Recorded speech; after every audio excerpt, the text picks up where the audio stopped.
11 de abril de 1911, don Miguel Hernández abre el almacén con una característica, como decía, de miscelánea, donde se vendían telas, se vendían ropas de trabajo, se vendían productos de aseo personal, botonería, en fin, todo lo que se requería. Y a él le hacían por encargo cosas y él en ese momento pues las conseguía en lo que habían en el momento. Este almacén tiene después de 11 años que nace Coltejer. Entonces eran muy pocos las fábricas que existían para, digamos, suplir necesidades. Había que importar obviamente algunas mercancías. La importación de estas telas y todo este tipo de cosas que se traían venían desde Berrío. Entonces, en esa época lo más importante para el municipio de Copacabana y para parte del Valle de la Aburrá realmente era la dependencia que se tenía del ferrocarril de Antioquia. Por eso era tan importante la carrera Bolívar, porque la carrera Bolívar aquí en Copacabana es Carabobo en Medellín. O sea, conecta. Si usted se va aquí directo, llega a Carabobo. Eso era la conexión que tenía Copacabana con la villa, con la bella villa. Era por acá, por esta vía de la carrera Bolívar. En 1956, el 20 de julio, mi padre le compra a don Miguel, o a los sucesores realmente de don Miguel, a Horacio Hernández, le compra este almacén y desde esa época hasta ahora, pues estamos nosotros ya casi ajustando 66 años. En la misma hemos tratado de conservar la misma estructura del almacén. Se abren las mismas 4 puertas desde hace 112 años. Conservamos la misma estructura del mostrador. Todas las puertas son unas puertas todas hechas en canelo y comino. Mi papá se quedó aquí porque quiso quedarse.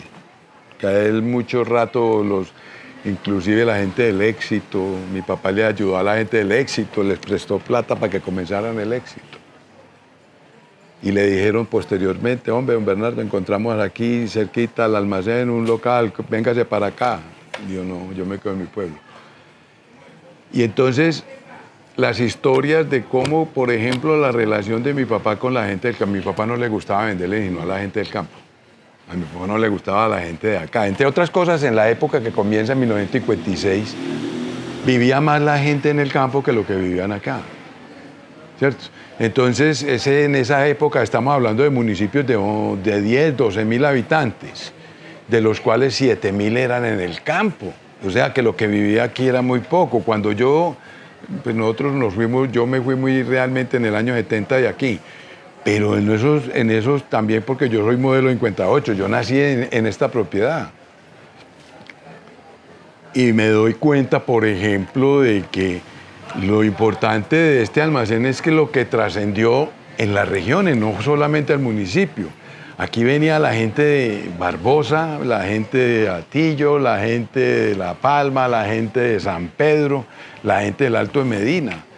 Y empezaron a hacer unas relaciones en las que, por ejemplo, mi papá casi que establecía con ellos porque no tenían con qué una especie de trueque. Hombre, ustedes me traen productos que yo consuma, moras, huevos, gallinas, papas, mantequillas y quesitos.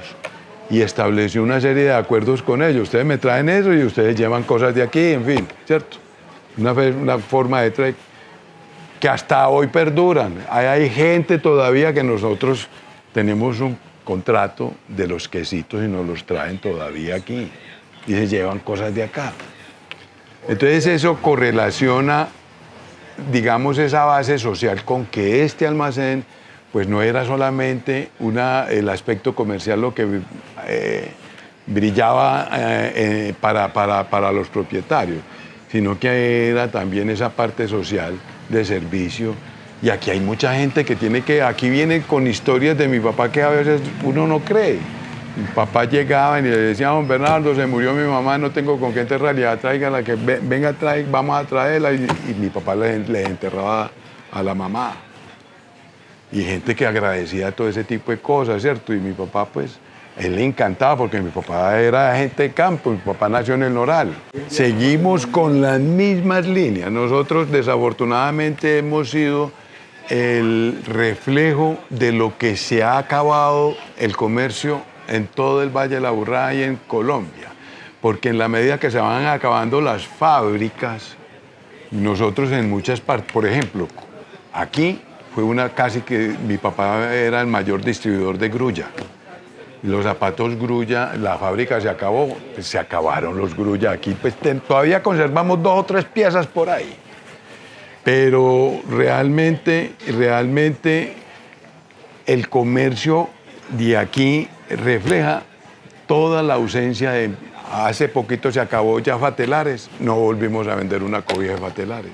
Entonces se van acabando cosas y este almacén todos los días se va pagando. Surtidor de todas las necesidades de aquí, sino que adicional a eso, él generó también una pequeña empresa de confecciones. Mi papá también continuó con esa empresa y se hacía la ropa de trabajo, lo que se llamaba en esa época la ropaza. Y la ropaza era que se hacían camisas de drill para trabajar, porque esta zona norte, en esta zona norte habían muchas moliendas. Entonces había mucho cultivo de caña y la ropa gruesa era la que se defendía de la pelusa, de la hoja de la caña, porque aquí no tenían la costumbre que tienen en el valle de quemar los cañaduzales y después cortar, porque allá es maquinizado o si lo hacen manual, pero queman la hoja para que no tengan ese pelucero.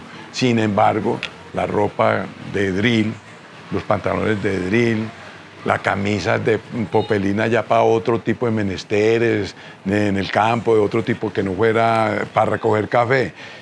Entonces de aquí se estableció un mercado para toda Antioquia.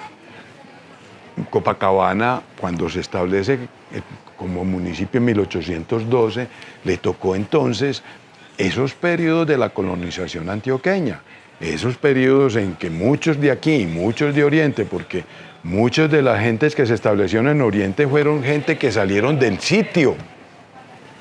De aquí salieron y salieron de otros municipios para llegar a formar municipios en el departamento de Caldas o el suroeste, el mismo Oriente lejano.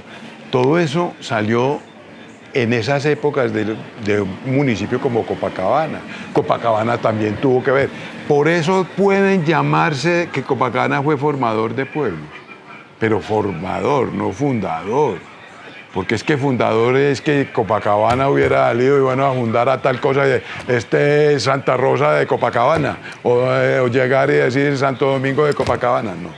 Entonces no es un fundador, es un formador, porque de aquí salen familias para asentarse en otros municipios. Entonces no es el Copacabana como tal, sino las familias que se asentaron aquí. El comercio de Copacabana y que de pronto puede ser, digamos, el templo inicial del comercio, que hoy todavía pervive, está en amenaza.